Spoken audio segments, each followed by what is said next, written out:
Hello दोस्तों, नमस्कार। सबसे पहले मैं बताना चाहूँगा कि अगर आप हमारे चैनल पर नए हैं तो हमारे इस चैनल को सब्सक्राइब करें और सब्सक्राइब करने के बाद जो है बेल घंटी आइकन को ज़रूर दबाना, ताकि सबसे पहले चुनाव से संबंधित जितना भी वीडियो होगा बिहार चुनाव, उसका वीडियो सबसे पहले आप तक जो है पहुँचेगा। और तो चलिए, हम जो है यह वीडियो आपको जो है बिहार चुनाव के बारे में बनाए हैं। जो बिहार चुनाव 10 चरणों में होने वाली है, जिसमें कहता है कि पहला जो चरण होगा वह बाढ़ प्रभावित क्षेत्र होगा। जी हाँ, जहाँ बाढ़ जो है आ जाती है तो हो सकता है कि बाढ़ में चुनाव प्रभावित होगा, इसलिए इसको सबसे पहले किया जाएगा, पहला चरण में ही इसको रखा जाएगा। तो पहला चरण में आता है बाढ़ प्रभावित क्षेत्र में आता है मधुबनी जिला आता है। उसके बाद आपको जो है मधेपुरा जिला आता है, दरभंगा आता है, सीतामढ़ी आता है। ये सब जो है बाढ़ प्रभावित जो है क्षेत्र है, बाढ़ प्रभावित जिला है, तो इसमें सबसे पहले चुनाव होगी।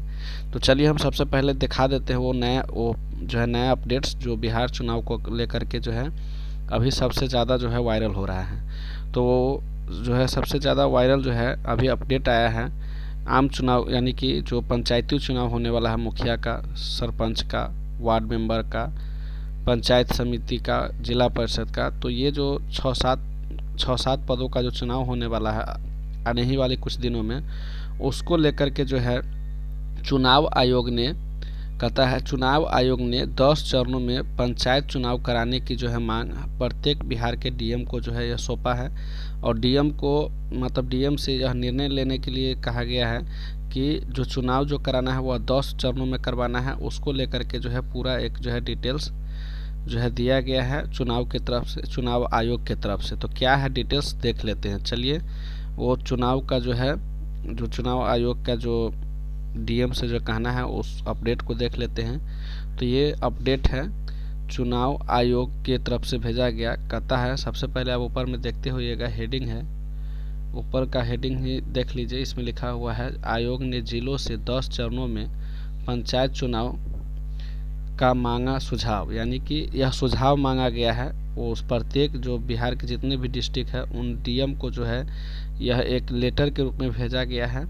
और निर्वाचन आयोग जो है बिहार के, वह जो है डीएम से, यानी जिला के जो डीएम हैं उनसे जो है सुझाव मांगा गया है। सुझाव का मतलब होता है कि यह निर्णय अभी नहीं है, यह सुझाव है। सिर्फ डीएम सबसे जो है सुझाव लिया गया है कि कैसा रहेगा कि अगर पहला चरण में इसको, दूसरा चरण में इसको, तीसरा चरण में इसको कराया जाए। तो क्या है पूरा अपडेट्स, चलिए हम बारी बारी से पूरा पढ़ के हम आपको सुनाते हैं। देखिए, सबसे पहले आप देखिएगा, यहाँ लिखा हुआ है संवाद तैयारी, उसके बाद संवाददाता पटना, यानी पटना का जो न्यूज है यह है। इसमें लिखा गया है स्पष्ट रूप से, आप पढ़ सकते हैं ये पूरा, इसमें आप पढ़ सकते हैं। इसमें दिया गया है, कहता है, राज्य चुनाव आयोग ने पंचायत चुनाव को लेकर सभी जिलाधिकारियों से 10 चरणों में मतदान कराने का सुझाव मांगा है। यानी कि जो राज्य के जो निर्वाचन आयोग है वह जो है सभी जिलाधिकारी से जो है 10 चरणों में मतदान कराने का सुझाव मांगा है। उसके बाद कहता है, आयोग ने सभी जिलाधिकारियों को 10 चरणों में ईवीएम मूवमेंट का प्लान भेजा है। यानी ईवीएम मूवमेंट यानी कि कहाँ कहाँ ईवीएम कितने डालने हैं, क्योंकि इस साल आप लोगों को पता ही होगा कि इस साल जो है ईवीएम से चुनाव होने वाला है, पर्ची से चुनाव होने वाला नहीं है। पहले हम लोग जो है चुनाव में वोट गिराते थे तो पर्ची पर मुहर मार करके जो है गिराना पड़ता था, अलग अलग मुहर, तो 7 गो मुहर लगाना पड़ता था पर्ची पर, पर्ची के साथ साथ 7 जगह मुहर लगाना पड़ता था। लेकिन इस बार जो है एक ही ईवीएम पर 7 गो प्लान रहेगा, जिसमें वार्ड मेंबर का भी कि उसी पर साइन रहेगा, पंचायत समिति का भी साइन रहेगा, सरपंच का भी रहेगा, पंच का भी रहेगा, मुखिया का भी रहेगा और जिला परिषद का भी उसी पर रहेगा। यानी कि पूरे के पूरे जितने भी पंचायती चुनाव के पद का चुनाव होगा सभी का एक ही ईवीएम पर जो है चिन्ह रहेगा। उसके लिए ईवीएम मूवमेंट का प्लान जो है भेजा है सभी जिलाधिकारियों को। ईवीएम मूवमेंट का मतलब होता है कि जो ईवीएम कहाँ कितना भेजा जाना है उसका एक प्लान भेजा है कि किस जिला में कितना ईवीएम भेजना है। तो जितना ईवीएम की जरूरत होगा उससे कुछ एक्स्ट्रा भेजा जाएगा। तो चलिए आगे लिखता है, जिलाधिकारी, कहता है, जिलाधिकारी को प्लान में बताया गया कि हर चरण में प्रत्येक मंडल से एक जिले में पंचायत चुनाव कराया जाए। यानी कि जितने भी हमारे मंडल हैं, तो हमारे जो मंडल होते हैं जैसे कि प्रमंडल जितने भी हैं, तो सभी प्रमंडल में कहता है एक जिले में पंचायत चुनाव कराया जाए। तो पूरे बिहार में जो है 9 प्रमंडल है और 9 प्रमंडल में जो है एक एक प्रमंडल का एक जिला का चुनाव जो है अलग अलग चरणों में कराया जाए, ऐसा जो है सुझाव भेजा गया है। कहता बाढ़ प्रभावित, उसके बाद लिखा हुआ है बाढ़ प्रभावित प्रमंडलों एवं जिलों में चुनाव का समापन यथासंभव प्रारंभ से मध्य के चरणों तक संपन्न हो जाए। यानी कि जो बाढ़ प्रभावित क्षेत्र है उसमें चुनाव जो है सुझाव भेजा है चुनाव आयोग। उनका कहना है कि सबसे पहले जो है जो बाढ़ प्रभावित क्षेत्र है वहाँ का चुनाव जो है शुरू से लेकर के आधा चुनाव, जो मध्य वाला चुनाव होता है यानी बीच में आधा चुनाव तक जो है समाप्त कर लेना है।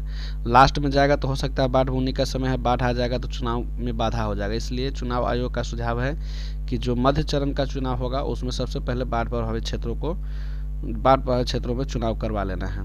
इसके बाद कहता है अगले चरण में जिलों का चयन बूथों की संख्या, यानी कि अगले चरण में क्या करना है, जब पहला जब चुनाव हो जाएगा तो उसके अगले चरण में कहता है जिलों का चयन करना है, फिर से जिला का चयन करना है कहाँ कहाँ हमको जो है वोटिंग करवाना है, और बूथ की संख्या 2016 के नियम के अनुसार जो है उसका इकट्ठा कर लेना है। उसके बाद कहता है ईवीएम की संख्या और रिजर्व रखे जाने वाले ईवीएम की संख्या के सापेक्ष न्यूनतम दूरी के सिद्धांत पर आधारित होगी।